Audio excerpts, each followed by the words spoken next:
Assalamualaikum warahmatullahi wabarakatuh. Selamat datang kembali di pembahasan soal ASPD tahun 2025.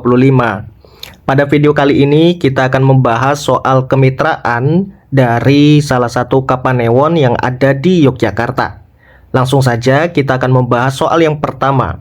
Soal yang pertama, teman-teman diminta untuk mencermati sebuah teks bacaan, ya. Kemudian pertanyaannya adalah pernyataan yang sesuai dengan teks tersebut. Nah, berarti kita harus mencari pernyataan yang paling sesuai dan direksinya itu sama persis dengan apa yang ada di teks bacaan, ya. Karena konteksnya itu harus sama, ya. Walaupun nanti ada persamaan di kata tertentu ataupun angka tertentu, tapi kita harus jeli pada bagian itu. Kita lihat yang A. Apakah jawaban yang A ini sesuai atau belum? Nah, kita lihat juga di teks bacaannya ini membicarakan tentang kecerdasan buatan atau yang kita kenal dengan istilah AI, ya.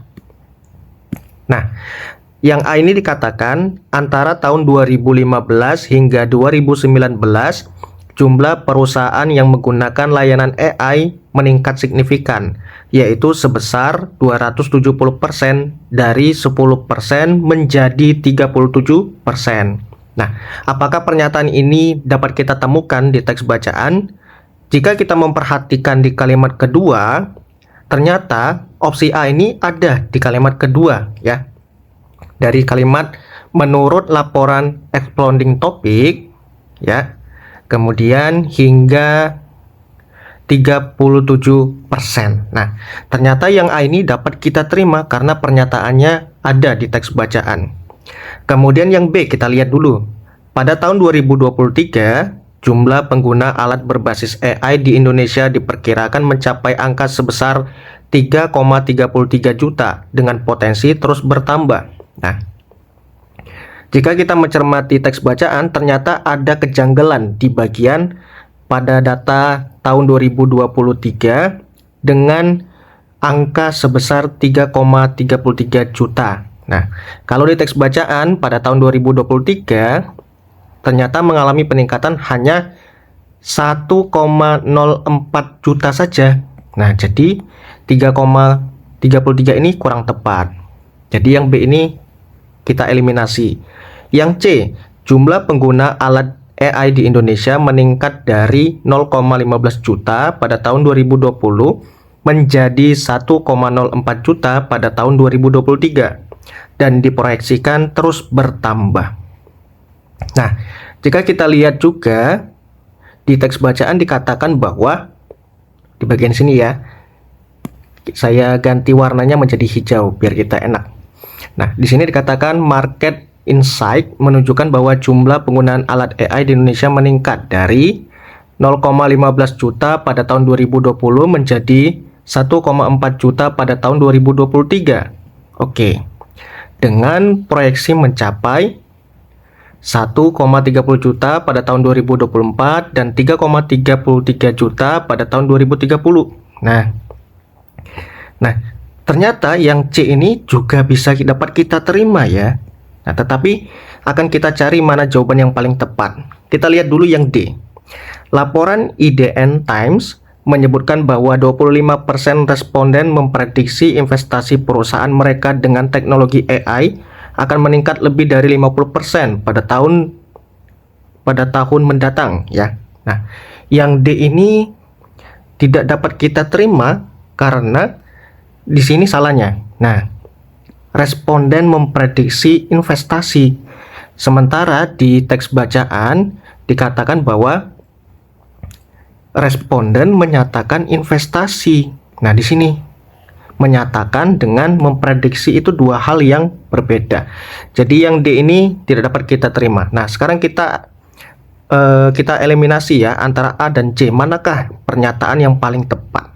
Kalau menurut saya, pernyataan yang paling tepat itu adalah yang A, sedangkan yang C kurang tepat. Kenapa? Kalau kita lihat, yang C itu salah karena walaupun dia itu menyebutkan angkanya benar, ya, datanya itu benar, tetapi kalimatnya itu tidak tepat secara konteks. Nah, lebih jelasnya begini. Kalau yang C itu memang benar dia menyebutkan data 2020 dan 2023 dari 0,15 juta tadi ke 1,04 juta. Itu sesuai. Kemudian kalimat itu juga menyebutkan bahwa jumlah diproyeksikan terus bertambah. Itu juga benar secara makna, secara umum ya. Tetapi dalam konteks teks, memang ada proyeksi seperti itu. Tapi ada hal yang dapat kita anggap salah. Karena dalam soal ini, yang diminta adalah pernyataan ya. Pernyataan yang paling tepat dan lengkap sesuai dengan informasi teks. Nah, pernyataan yang paling lengkap itu hanya dapat kita temukan di opsi A, ya. Tetapi opsi C ini memang tidak sepenuhnya salah, tetapi redaksi yang di opsi C itu adalah terus bertambah. Nah, sementara di teks bacaan itu mengalami peningkatan, ya kan? Nah, jadi bertambah dengan peningkatan itu dua hal yang berbeda. Kalau redaksi terus bertambah itu terlalu umum dan tidak menyebutkan proyeksi yang secara spesifik ya. Kalau mengalami peningkatan itu ada hal yang sifatnya spesifik. Jadi opsi yang paling sesuai dan paling benar itu menurut saya adalah yang A. Karena dalam pilihan ganda dalam konteks seperti ini, meskipun lebih dari satu opsi terlihat benar, hanya akan ada satu jawaban yang paling benar. Dan kita harus mencari jawaban yang paling benar dari semua jawaban yang benar. Maka jawabannya adalah yang A.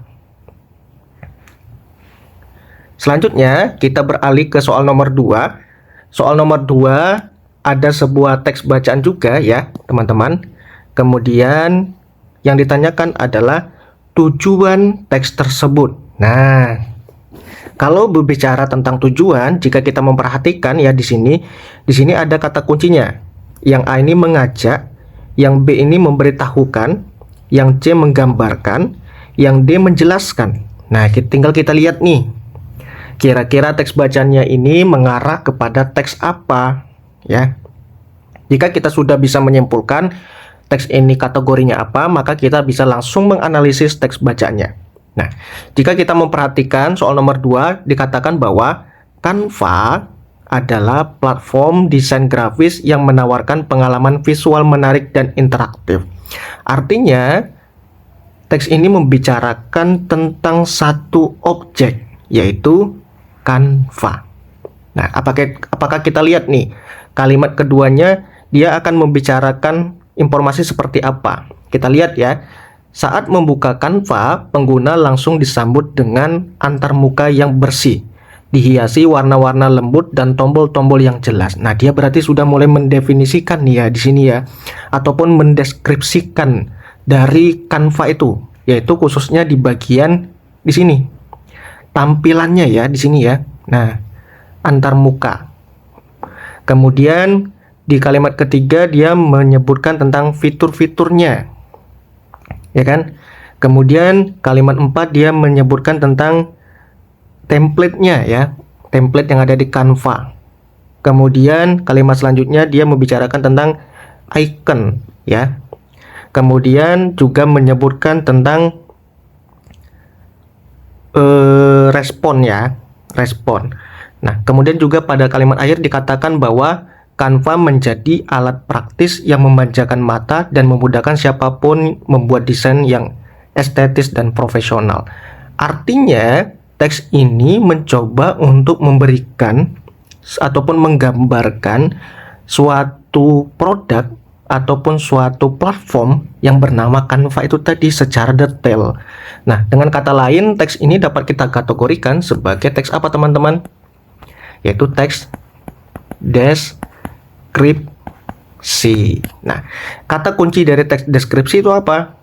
Apakah mengajak, memberitahukan, menggambarkan, atau menjelaskan? Nah, kata kuncinya itu adalah yang menggambarkan, maka jawabannya adalah yang C. Ya, kalau mengajak itu mengarah kepada teks persuasi ya. Memberitahukan itu lebih mengarah kepada teks eksposisi. menjelaskan juga mengarah kepada teks eksposisi. Nah, satu-satunya yang mengarah kepada teks deskripsi itu hanya opsi C. Berikutnya, ke soal nomor 3, kita akan membahas soal tentang kalimat opini. Nah, kira-kira kalimat opininya ini terdapat di kalimat nomor berapa?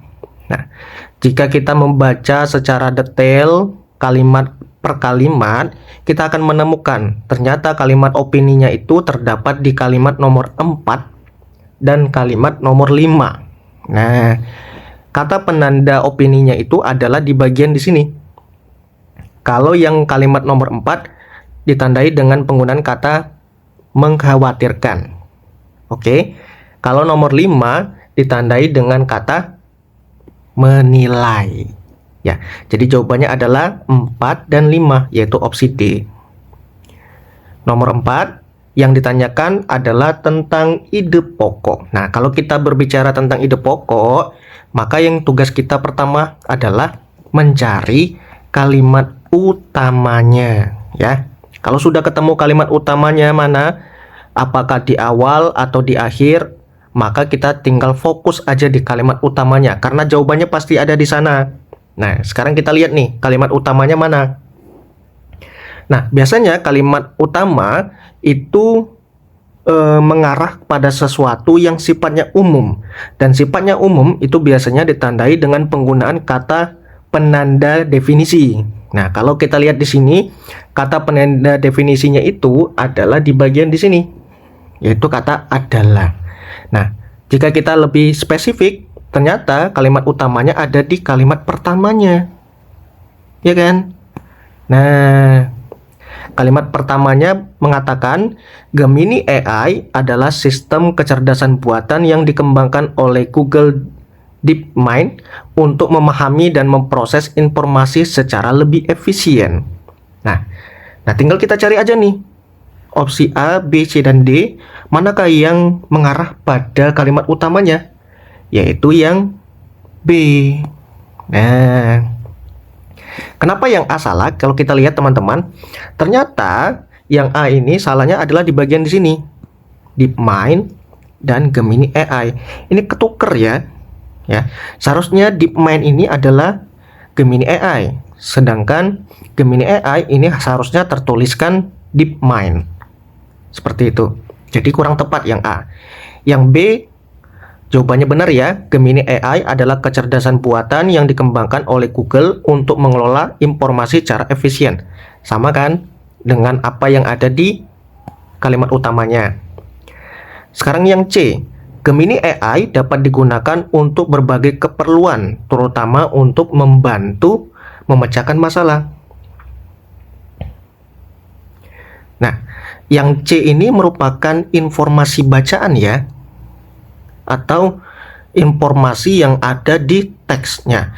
Tetapi kalau kita mencermati secara utuh, apakah Gemini AI itu hanya digunakan untuk memecahkan masalah? Tidak.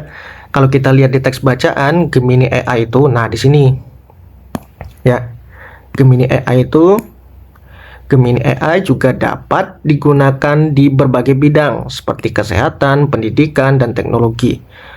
Selain untuk memecahkan masalah, ternyata juga dapat meningkatkan efisiensi. Nah, jadi ada efisiensinya juga di situ.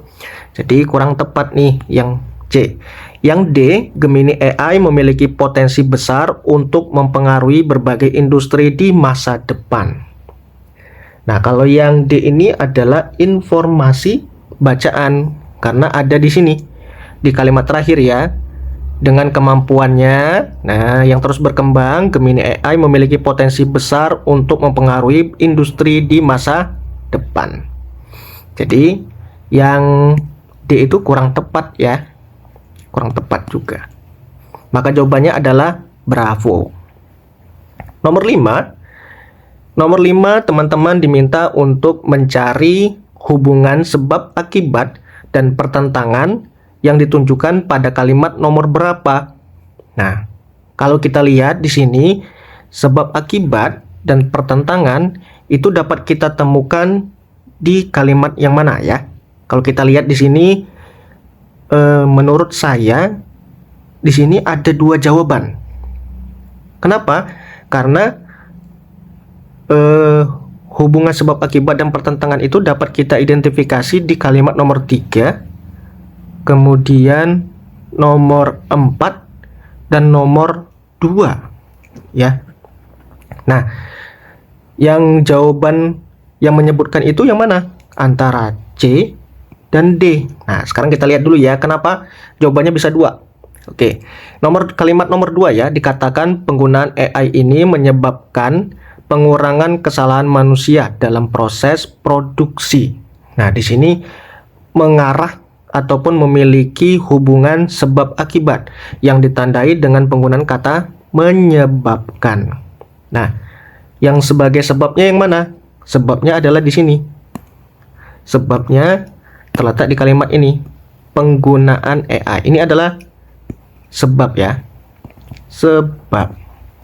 Sedangkan pengurangan kesalahan manusia dalam proses produksi ini merupakan akibat. Oke, sampai sini paham ya teman-teman.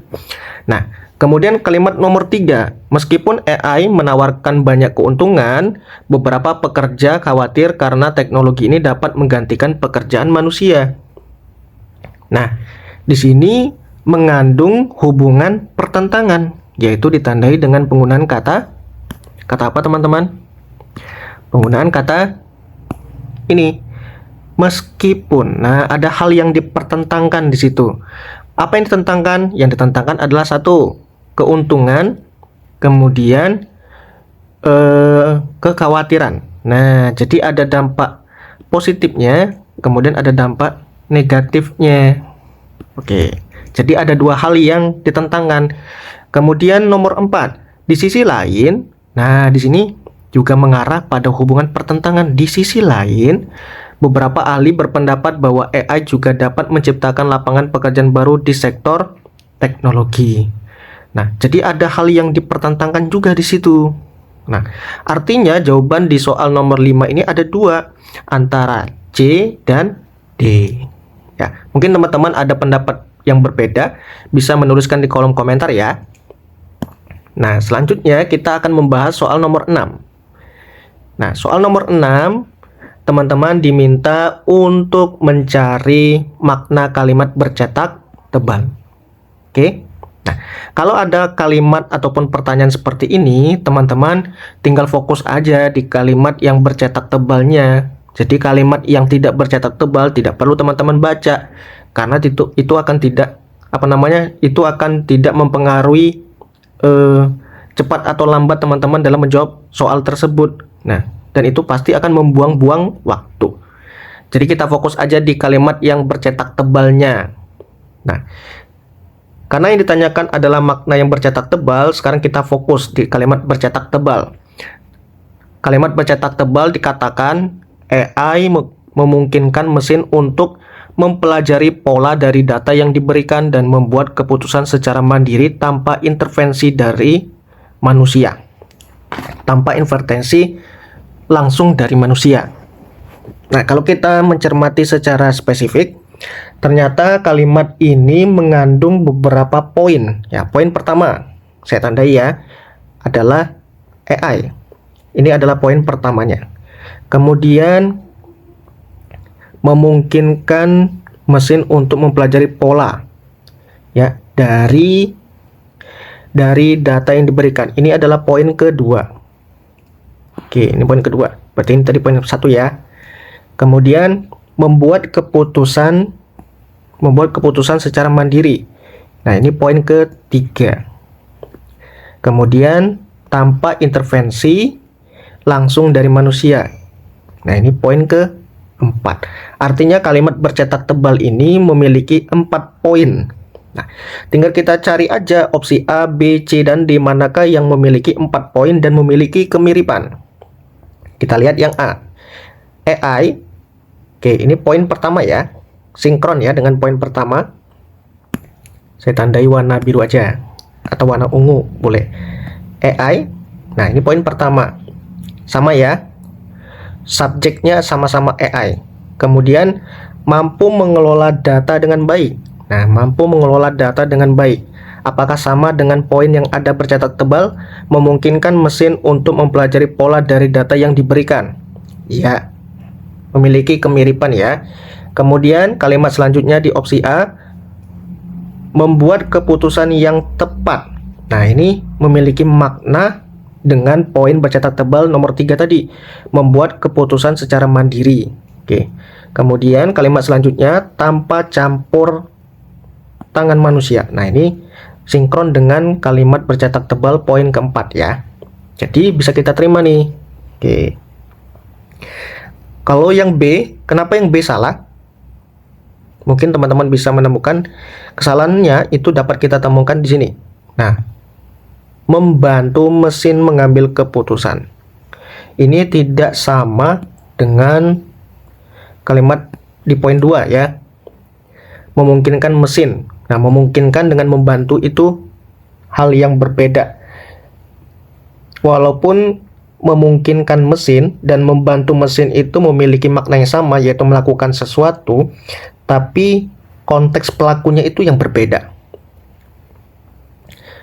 Kalau yang C, nah yang C ini kurang tepat juga, karena di sini salah nih. Menggantikan sebagian besar pekerjaan manusia. Nah, ini salah. Kalau yang D juga salah, salahnya adalah di bagian di sini, mengoperasikan diri secara otomatis. Nah, ini tidak tepat. Maka jawabannya adalah yang B.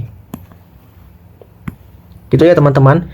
Jadi kalau ketemu soal makna kalimat bercetak tebal, tugas pertama teman-teman adalah mengidentifikasi poin-poin penting dari kalimat yang bercetak tebal tersebut. Sekarang nomor 7. Yang ditanyakan adalah simpulan ya, simpulan yang sesuai dengan teks tersebut. Nah, kalau kita baca, ternyata kalimat nomor 7 ini ataupun bacaan nomor 7 ini membicarakan tentang ChatGPT. Oke, ChatGPT ya, yang merupakan salah satu jenis kecerdasan buatan yang dikembangkan oleh OpenAI. Nah, kira-kira jawaban yang tepat yang mana, simpulan? Nah, kalau ditanyakan tentang simpulan, teman-teman jangan sekali-kali mencari jawaban yang telah disebutkan ataupun tertulis di teks bacaannya, karena itu bukan kesimpulan, tetapi itu adalah informasi bacaan. Untuk soal ini jawabannya adalah yang C ya. ChatGPT sangat berguna di banyak bidang dan terus berkembang untuk memberikan jawaban yang lebih relevan dan bermanfaat bagi pengguna.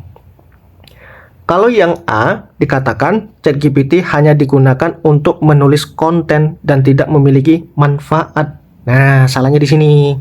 Tidak memiliki manfaat ya. Padahal ChatGPT itu memberikan beberapa manfaat, karena di sini disebutkan salah satu keunggulan ChatGPT adalah kemampuannya untuk belajar dari setiap percakapan yang terjadi. Itu manfaat ya. Kalau yang B, ChatGPT selalu memberikan jawaban sempurna setiap kali digunakan. Nah, ini juga kurang tepat. Nah, sempurna. Padahal di sini disebutkan ada juga kekurangan. Nah, terkadang jawaban yang diberikan bisa saja kurang akurat dan tidak sesuai dengan yang diharapkan. Jadi, kurang tepat. Yang D, ChatGPT adalah alat yang selalu memberikan jawaban yang akurat. Nah, ini sama ya. Sama seperti opsi B tadi. Maka jawaban yang paling tepat itu adalah C. Nah, selain kita mencari jawaban yang tepat terkait dengan simpulan, kita juga belajar untuk mencari jawaban yang relevan ataupun yang benar disebutkan dengan teks bacaan. Nomor 8. Nomor 8 ada sebuah teks, kemudian ada sebuah pernyataan. Ada beberapa pernyataan ya, sorry. Di sini ada 4, yang ditanyakan adalah pernyataan yang sesuai dengan isi teks tersebut. Nah, kira-kira jawaban yang mana teman-teman? Sekarang kita lihat ya. Nomor 1, meditasi atau latihan pernapasan sebelum tidur dapat membantu menenangkan pikiran dan meningkatkan kualitas tidur. Nah, apakah pernyataan ini dapat kita terima? Karena soal nomor 8 ini membicarakan tentang pola tidur yang baik ya. Kemudian di sini disebutkan juga tentang penyebabnya. Kemudian juga disebutkan bagaimana cara kita untuk menciptakan kualitas tidur yang baik gitu ya. Nah, apakah pernyataan yang pertama ini benar? Ya, dapat kita terima. Kemudian pernyataan nomor 2, berolahraga ringan pada sore hari dapat mendukung pola tidur yang lebih nyenyak di malam hari. Ya, bisa ya. Karena kalau kita terlalu capek karena aktivitas olahraga tadi, maka malamnya itu pasti kita akan tidur sangat nyenyak. Kemudian nomor 3, mengkonsumsi minuman berkafein pada malam hari membantu tubuh lebih rileks dan cepat tertidur. Nah, ini tidak ya. Justru kalau teman-teman minum kopi itu kan mengandung kafein ya. Dan teman-teman pasti akan mengalami yang namanya insomnia atau kesulitan untuk tidur. Jadi yang nomor 3 ini salah. Nomor 4, menggunakan perangkat elektronik dengan intens sebelum tidur dapat meningkatkan kualitas tidur. Nah, ini juga kurang tepat ya. Karena misalkan ini ya, kalau kita menggunakan perangkat elektronik, contohnya kita mendengarkan musik ketika kita ingin tidur, ada beberapa orang yang bisa tidur nyenyak, ada juga yang tidak. Tergantung juga dengan musik yang dia gunakan. Ada yang musik relaksasi itu bisa, tapi tidak semua orang itu bisa mengalami hal seperti itu. Kemudian misalkan ada juga orang yang bisa tidur kalau lampunya nyala, tapi sebagian besar orang itu bisa tidur kalau dalam keadaan redup ataupun lampunya itu dimatikan. Jadi itu sifatnya insidental ya, atau sesuai dengan kebutuhan seperti itu. Maka jawaban yang paling tepat itu menurut saya adalah pernyataan nomor 1 dan pernyataan nomor 2, yaitu alpha ya. Oke.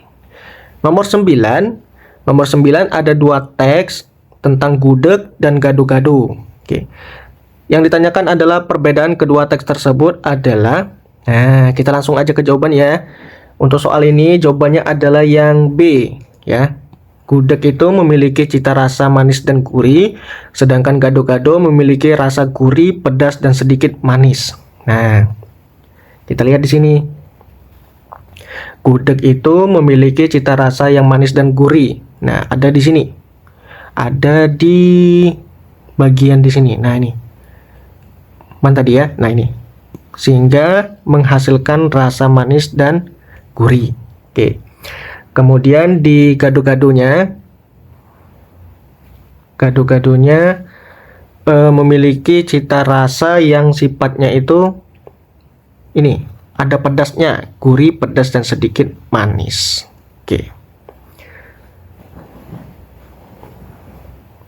Nah, kemudian yang opsi A kita lihat. Kedua makanan tersebut tidak menggunakan rempah-rempah dalam proses pembuatannya. Nah, kalau kita lihat di sini ternyata gudeg itu menggunakan rempah-rempah. Nah, di sini ada pernyataannya. Oke. Sementara gado-gado itu tidak menggunakan rempah-rempah ya, tapi dia menggunakan sayur-sayuran ya. Kemudian juga ada proteinnya, ya kan? Nah, di bagian sini. Jadi yang A ini kurang lengkap atau kurang tepat. Yang C, gado-gado lebih dikenal sebagai makanan utama, sedangkan gudeg lebih sering disajikan sebagai cemilan. Nah, ini kebalik ya, atau ketukar. Ya, jadi kurang tepat. Karena gudeg itu selain kalau sekarang sih digunakan ataupun dikonsumsi semua kalangan ya. Tetapi kalau zaman dulu gudeg itu hanya dikonsumsi oleh kalangan ningrat atau kalangan tertentu. Kalau yang D, gudeg lebih banyak menggunakan bahan protein nabati, sedangkan gado-gado menggunakan bahan protein hewani dan nabati ya. Nah, ini juga kurang tepat ya, kurang tepat juga. Maka jawaban yang paling tepat itu B. Nomor 10 kita diminta untuk mencari kalimat berupa opini, sama seperti soal nomor 5 tadi ya kalau tidak salah ya. Nah, kalimat yang mana? Jawaban yang paling tepat. Kalimat opininya itu ada di nomor 4 dan nomor 5. Oke, jadi jawabannya itu D. Kita lihat ya. Nomor 4 itu ditandai dengan penggunaan kata di sini. Membebani masyarakat ini adalah opini atau asumsi karena dapat membebani masyarakat. Nomor 5 itu ditandai dengan penggunaan kalimat akan lebih meningkatkan. Nah, ini ada kata akan lebih. Itu adalah kata penanda opininya. Maka jawabannya adalah D. Oke teman-teman, itulah pembahasan soal soal kemitraan ASPD, khususnya mata pelajaran bahasa Indonesia yang dikeluarkan oleh salah satu Kapanewon yang ada di Yogyakarta ya. Nah, kita sampai pembahasan nomor 10. Silakan teman-teman untuk belajar kembali, dan apabila ingin mengakses soal ini silakan cek di bagian deskripsi video ini ya. Pada video selanjutnya kita akan membahas soal nomor 11 hingga soal nomor 20 bahkan lebih. Sampai ketemu di pembahasan video selanjutnya. Saya akhiri, wassalamualaikum warahmatullahi wabarakatuh.